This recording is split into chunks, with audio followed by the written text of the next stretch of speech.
Bom dia, pessoal. Nós vamos hoje fazer mais uma revisão sobre os conceitos que nós vimos durante esse bimestre envolvendo magnetismo e eletromagnetismo, certo?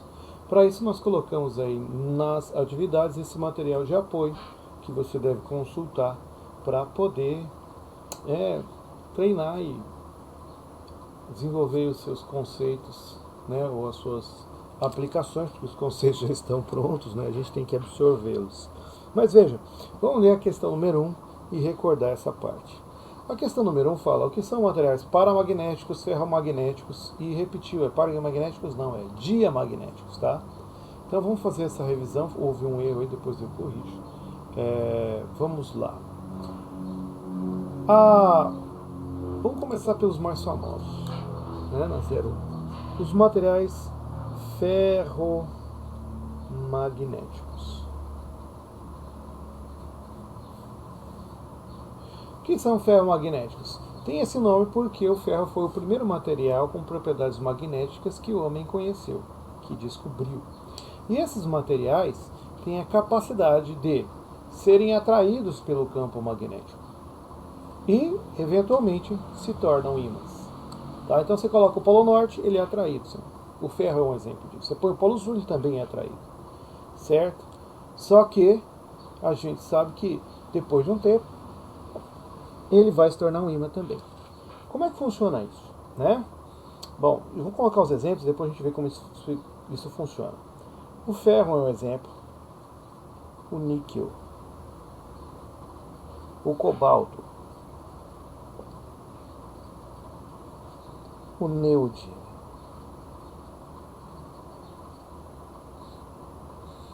Nós temos poucos materiais na tabela periódica que têm esse magnetismo tão latente.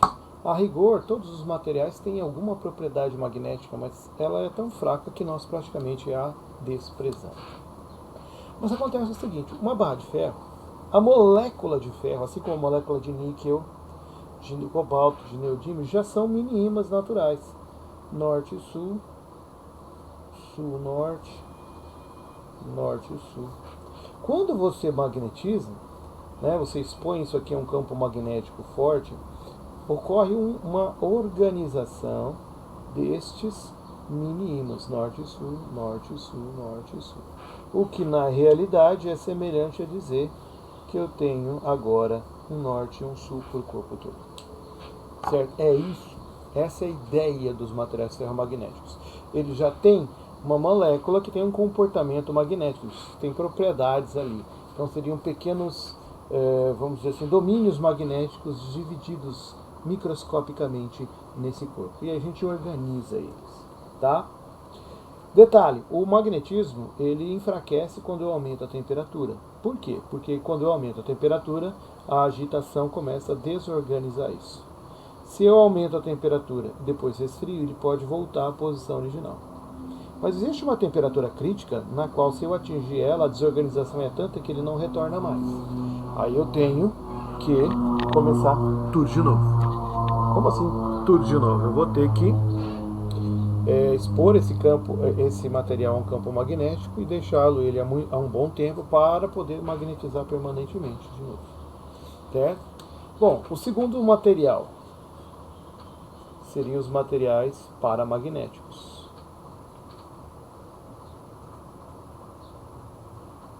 Os paramagnéticos são todos os demais da tabela periódica. Ó, alumínio. Não adianta você pôr o alumínio encostado num ímã durante um ano, não vai mudar nada. O cobre, a prata, né? O zinco, carbono e todo o resto da tabela periódica. Eles são inertes. Eles não permitem fazer isso aqui, organizar permanentemente os seus polos magnéticos, os seus dipolos. A propriedade magnética de muitos deles é desprezível. Então o que acontece? Esses materiais predominam na tabela periódica e esses aqui são uma minoria. Então a maior parte dos materiais não é atraído nem repelido pelo campo magnético. Certo? Então esses aqui estão em abundância e esses aqui estão em número muito reduzido. E a gente chega ao terceiro tipo. O terceiro tipo são os chamados diamagnéticos. Os diamagnéticos são os materiais que foram, vamos dizer assim, em termos históricos, não tem nenhum século de idade e já são, e são raríssimos. Então a gente descobre, por exemplo, que o mercúrio ele passa a ser diamagnético a menos cento e tantos graus em Celsius. Tem que resfriar muito para atingir essa propriedade. A gente não conhece nada que tenha essa propriedade à temperatura ambiente. Mas o que é essa propriedade? É a propriedade de ser repelido. Então, esses aqui são repelidos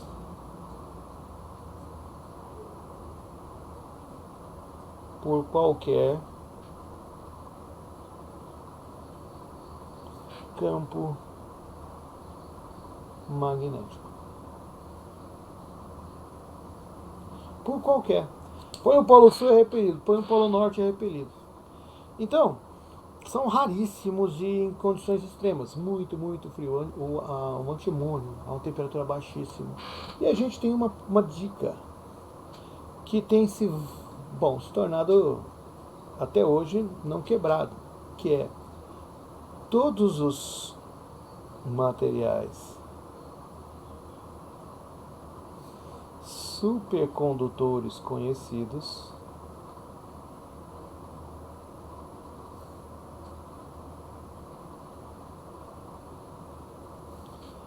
são diamagnéticos. Até agora não encontramos nenhum que não fosse supercondutor. Ah, mas o que é isso? Aí é efeito Joule, resistência elétrica, coisa que a gente viu lá no outro bimestre. Então veja, aqui, quando eu falo supercondutor, seria um material que não tem resistência elétrica. E não tendo resistência, a corrente elétrica pode passar, que não ocorre efeito Joule. E isso é espetacular, né? Porque as perdas por efeito Joule na transmissão de energia sumiriam se nós tivéssemos esses materiais, né, funcionando a temperatura ambiente. Esse é o X da questão, é o santo graal aí da condução de energia elétrica, supercondutores, certo? Diminuir as perdas. Olha, uma vez que a gente entendeu isso, você tem aí as descrições e os exemplos. Aqui o exemplo diamagnético seria o mercúrio a temperaturas abaixo de 100 graus negativos, né? Beleza? Vamos para a questão número 2, então. A questão número 2 fala assim: explique o campo magnético de um ímã natural, suas características e por que não podemos separar seus polos. A resposta da questão número 2, né, por que não podemos separar, né, a gente vai esquematizar aqui. Ó.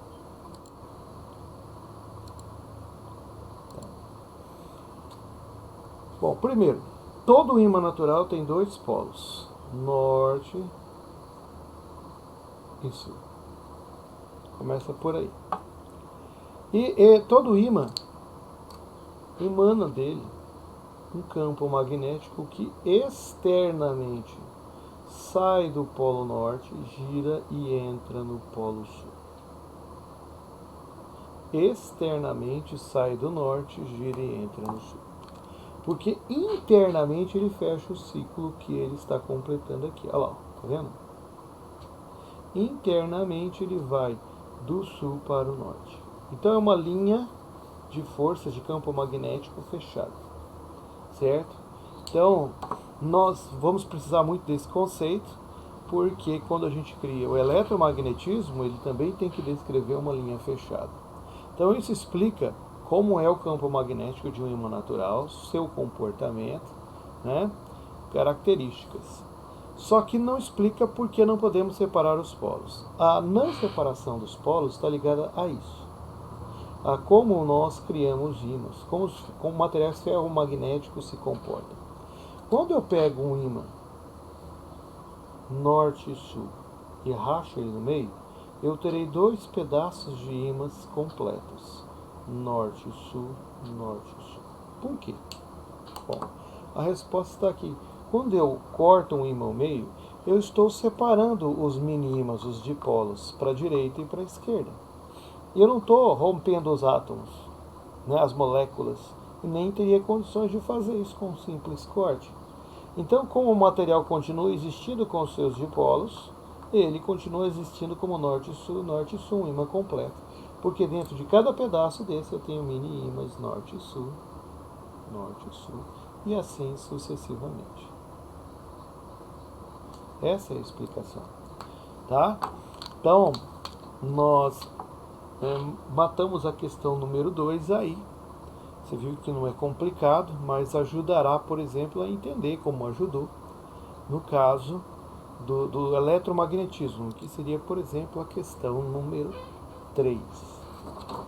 A questão número 3 já envolve, né, a criação de um campo magnético, a indução de um campo magnético devido à passagem de uma corrente, uma altíssima corrente. Então, se você olhar na questão número 3, você vai ter: calcule o campo magnético é representado pela letra B, no centro de uma espira percorrida por uma corrente de 600 amperes. É uma corrente altíssima, de raio igual a 2 metros. A constante μ0 é fornecida de permeabilidade magnética do meio. E pede para você adotar o π como sendo aproximadamente 3. Então, quando a gente estudou espiras circulares, né, nós vimos que há uma fórmula para calcular o campo magnético no centro da espira. Vamos ver isso aí? Recordando então. Olha, ele pediu o campo magnético, me deu a corrente, me deu o raio em metros, já não preciso transformar, a constante foi dada e o π tem que adotar 3. Em espiras circulares, lembrando que espira é toda figura formada por um fio e ela pode ter qualquer formato. A gente pega a circular, que é o melhor aproveitamento de área com o menor gasto de comprimento. Você tem a corrente circulando. Ele não falou aqui, mas eu vou explicar. Ó. Ele não pediu qual é o sentido do campo magnético, mas a gente sempre dá uma revisada, né? Vamos supor que a corrente estivesse girando no sentido horário. Pega e põe S de sul aí para você entender o que eu estou falando, ó, com setinhas na ponta. Eu por o S vai concordar com o sentido de rotação. Toda vez que gira no sentido horário, o campo magnético no centro da espira é entrando. Ah, mas por que, professor? Vamos voltar lá ao ímã natural. Ó, eu tenho norte e sul, e eu tenho o campo magnético que sai do norte e entra no sul. Isso tudo externamente, né? Fazendo assim, você sabe que do norte é que sai e do sul entra. E aí é uma convenção que diz que entrando é bolinha x e saindo é bolinha pontinha. Você pode ver que se inverter, se colocar o N de norte, você vai ter o campo magnético entrando aqui, não saindo. E o resto é só substituir na fórmula. Então vamos substituir e calcular esse campo magnético, que seria 4π vezes 10 a menos 7 vezes 600 dividido por 2 vezes o raio, que é 2 também. Bom, vamos tentar simplificar o máximo possível para a gente ter menos conta para fazer. Tá ok? Então vamos dar uma olhada lá.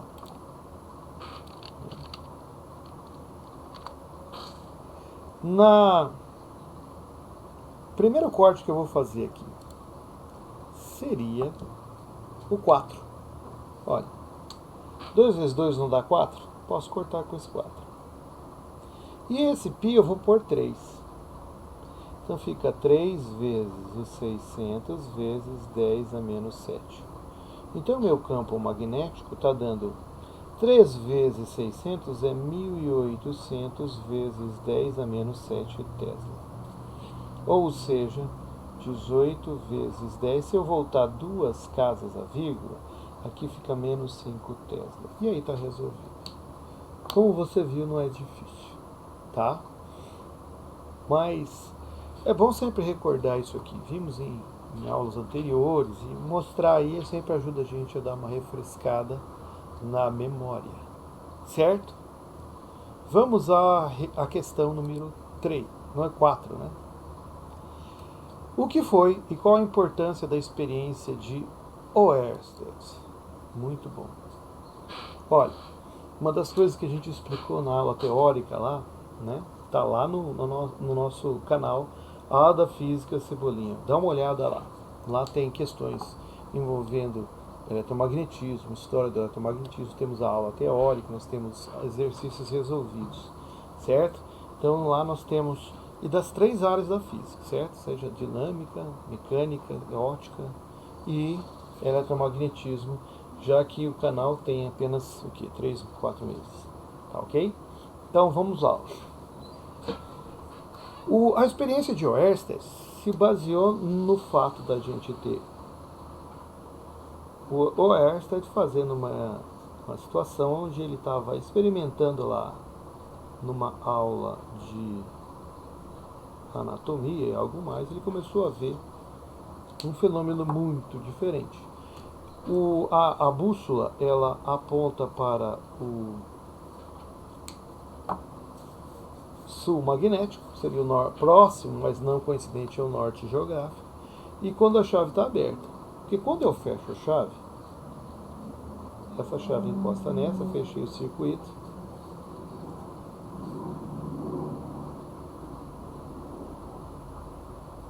o que ele estava fazendo de experiência ficou secundariamente colocado, porque ele percebeu o seguinte: quando havia corrente elétrica passando, imediatamente a bússola fazia 90 graus com o fio. Mas na realidade não é com o fio, é com a corrente elétrica que passa dentro do fio. E aí ele descobriu pela primeira vez a ligação entre eletricidade e magnetismo. Certo? Então veja, naquela época, eletricidade era um ramo da física que supunha-se não haver ligação nenhuma com o magnetismo. Então, para se conseguir energia elétrica é só através de reações químicas, como havia nesse caso uma bateria. Era uma bateria bem rudimentar, não desse jeito estilizado que a gente tem hoje, onde tinha ácido e ânodos e cátodos colocados ali, né? Um cátodo de cobre, zinco, ou só de um outro material que ele tivesse. Veja que hoje nós não fazemos isso em larga escala. Baterias a gente usa para pequena escala. Você vê celulares, você vê alguns aparelhos eletrodomésticos a bateria, e você vê a geração de eletricidade vindo através de usinas. No Brasil predomina a usina hidrelétrica. Ou seja, mesmo que seja uma termoelétrica, o princípio é fazer gerar um dínamo, e dessa forma você, sabendo que onde tem corrente elétrica gera campo magnético, descobriu-se que o inverso era verdadeiro nas décadas que se sucederam. Onde tem campo magnético eu posso gerar corrente elétrica, a ida e a volta. Embora isso não ocorra sempre com todos os fenômenos, com esse especificamente ocorre. Daí a gente ter toda a base energética hoje, né, elétrica, praticamente a grande maioria em função disso. As usinas nucleares fazem o quê? Aquecem a água devido à presença de um material radioativo, que libera muita energia, ou seja, calor também. Esse calor faz a água virar vapor, esse vapor é canalizado, passa por uma turbina, onde vai ter lá, né, espiras, vai ter um dínamo, e aí você vai produzir, vai converter essa energia mecânica, cinética do gás em energia elétrica. Toda a geração de energia elétrica hoje, em larga escala, vem desse processo, dessa descoberta. Daí a importância da experiência de Oersted, como ela foi feita e quais as consequências nos anos que se seguiram, tá? Então essa é a resposta. Não escrevemos aí, mas falamos tudo. E vamos para a próxima questão. Questão número 5. Questão sobre um fio retilíneo que gera uma corrente elétrica, que gera um campo magnético devido à presença de uma corrente elétrica. Então a questão é a número 5 e vamos ler com atenção e ver o que é necessário separar. Calcule o campo magnético B, gerado por um fio retilíneo, percorrido por uma corrente de 20 amperes. Então ele te deu uma corrente, uma considerável corrente de 20 amperes, a uma distância igual a 4 metros. Bota um S ali, tá? 4 metros. Então, essa distância, o raio, é 4 metros. O π é aproximadamente 3 e a constante eletrostática, de permeabilidade magnética do meio. 4π vezes 10 a menos 7 Tesla metro ampere. Beleza. Então vamos substituir. Vamos pegar parafios, qual seria a fórmula, vamos recordar isso, que a gente viu isso, uma aula aí, está lá no nosso canal. Dê uma olhadinha na nosso quadro de resolução. Então olha, na nossa situação aqui, nós temos a seguinte situação. Você, se tiver uma corrente elétrica, vamos colocar subindo aqui, ó.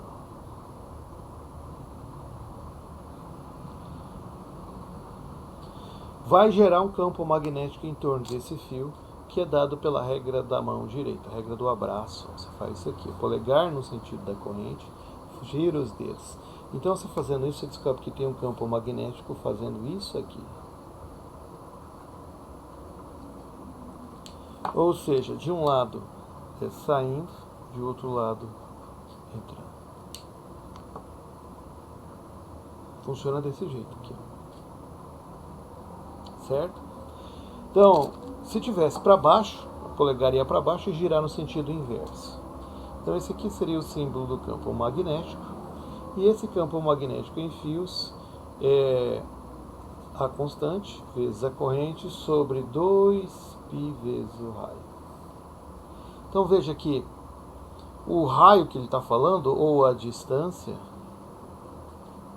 né, pode ser R ou D, tanto faz, depende do livro, coloca um, coloca outro. Você tem o campo magnético. A intensidade dele sai aqui e a direção é sentido pela regra da mão direita. Tá ok? Então vamos substituir. O campo magnético é igual a constante, que é 4 vezes π vezes 10 a menos 7, a corrente, que é de 20 amperes, sobre 2 vezes π vezes o raio, que é 4. Então vamos lá. Você pode usar o π igual a 3, não importa, isso aqui vai cancelar com isso. A não ser que você esteja substituindo os números, multiplicando para depois simplificar, o que não é uma boa ideia. Eu sempre digo que é melhor você procurar simplificar logo de cara, porque assim você vai evitar trabalho à toa. Como, por exemplo, esse 4, você pode cortar com esse 4, certo? Então o que sobrou? Sobrou o 2 e o 20, que é a parte mais fácil. Dividir 20 por 2 dá 10. 10 vezes 10 a menos 7 Tesla. Calculamos. Se eu não simplificasse nada aqui, fizesse todas as multiplicações e depois dividisse, além de ficar muito mais extenso, chegaria ao mesmo resultado. Então sempre fique atento nas possíveis simplificações. Tá? Bom, então essa é a resposta, professor. Sim, é essa daí. Tá tranquilo, não precisa transformar não. E vamos à última questão, que é a questão número 6, né, que fala sobre solenoides. Solenoides, certo? Ou bobina é a mesma coisa, tá? Então vamos ler. Calcule o campo magnético em uma bobina, um solenoide, percorrido por uma corrente de 40 amperes, com um comprimento L de 0,1 metro, e que tenha um número de voltas ou número de espiras de 3.000 espiras. Não precisa nem dizer que a constante foi dada, 4π vezes 10 a menos 7 Tesla metro ampere, e que o π, se precisar, vai ser aproximadamente 3. Como disse o outro, né? Se precisar. Bom, nós vimos também exercícios desse tipo na última aula, onde a gente falou sobre uma maneira de você potencializar o campo magnético de uma espira, dando de um fio dando várias voltas em vez de uma só, que seria uma espira. Eu tenho mais de 1 milhar de espiras nesse desenho. Eu tenho aí 3.000 espiras. É muita volta. Isso vai garantir que o campo magnético vai ficar muito intenso no centro desse solenoide ou dessa espira. Mas vamos observar isso no nosso quadro de resolução. Ó, eu estou muitas voltas numa base que, se for de metal, até amplia o campo magnético. E tá aqui, ó, o campo magnético que eu quero achar, corrente em ampere, comprimento em metros, tem que estar em metros, se tiver em centímetros eu tenho que transformar, número de espiras, a constante e o pico. Como é que eu sei esse campo magnético dessa espira, desse solenoide ou bobina, entrando, saindo aonde? Aí a regra do abraço de novo. Ó, você põe os dedos no sentido da corrente. Quando a gente está para cima, eles estão para cima. Se estivesse para baixo, eu inverter a mão e colocar para cá. Mas aqui está para lá. Ó, tá fazendo isso.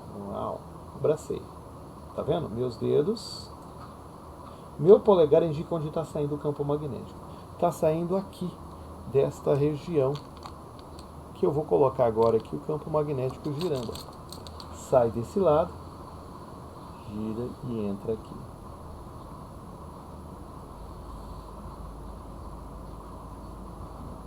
Norte, saindo, sul, entrando. Tá vendo? É um ímã gigante, muito mais potente do que um ímã natural, e que eu posso ligar e desligar, ou aumentar ou diminuir a sua incidência, a sua intensidade, aumentando a corrente ou desligando a corrente, né, aumentando o número de espiras, tem várias maneiras. E como a gente resolve isso aqui? Bom, o campo magnético aqui, ó, no centro do solenoide, no ponto mais intenso, é igual a constante ao número de espiras ou voltas sobre o comprimento vezes I. Então, meu campo magnético vai ser 4 π vezes 10 a menos 7, 3.000, dividido por 0,1 vezes 40. Bom, aqui entram as simplificações. Esta divisão aqui, ó, dividir por 0,1 é a mesma coisa que multiplicar por 10. É 30.000. Outra coisa que eu posso fazer é fazer essa multiplicação aqui. 40 vezes 4 vezes 3. Então, meu campo magnético vai dar 40 vezes 4 dá 160. O π é 3. 3 vezes 160 é 480. E não esquecer que tem o 10 a menos 7 aqui. Ou seja, a vírgula vai ter que voltar 7 casas. Mas vamos fazer essa multiplicação 3 vezes 48. 3 vezes 48, depois eu coloco 1, 2, 3, 4, 5 zeros. 3 vezes 8, 24. Vai 2. 3 vezes 4, 12. Com 2, 144. Deu o total. Quantos zeros? 1, 2, 3, 4, 5. 1, 2, 3, 4, 5. Vezes 10 a menos 7. E agora entra a nossa matemática básica. Multiplicar por 10 a menos 7 é pegar a vírgula e fazer ela voltar 1, 2, 3, 4, 5, 6, 7 casas. Então está aqui o campo magnético, 1,44 Tesla. É muito intenso. Esse campo magnético é muito forte. A unidade Tesla de campo magnético é uma unidade muito grande. Por isso que a gente usa micro Tesla, nano Tesla. Tá? Então, está aí a resolução da questão número 6 dessa lista. Juntando com as outras resoluções que estão no YouTube, você tem uma boa base para você estudar as listas e comparando com o que você fez com o que a gente fez em sala, tá? Dê uma olhada no mural da sua sala, vai ter uma atividade avaliativa na pasta atividades, certo? E a gente sempre dá aquela mensagem. Hoje nós estamos aqui pedindo para você compartilhar com os alunos da escola e seus amigos sobre o projeto Agraciado de doação de alimentos, que todo final de ano a gente faz, né, para amenizar o Natal das pessoas mais necessitadas. A gente pede a vocês que tenham uma empatia e aqueles que puderem contribuir com algo. A escola está à disposição e o nosso projeto é aberto há mais de 20 anos, ele trabalha assim. É um projeto voluntário. E a gente espera, com a contribuição de todos, que puderem. E aqueles que precisarem também podem entrar em contato com a escola para conversar com um diretor, coordenação. Certo? Até a próxima aula, pessoal.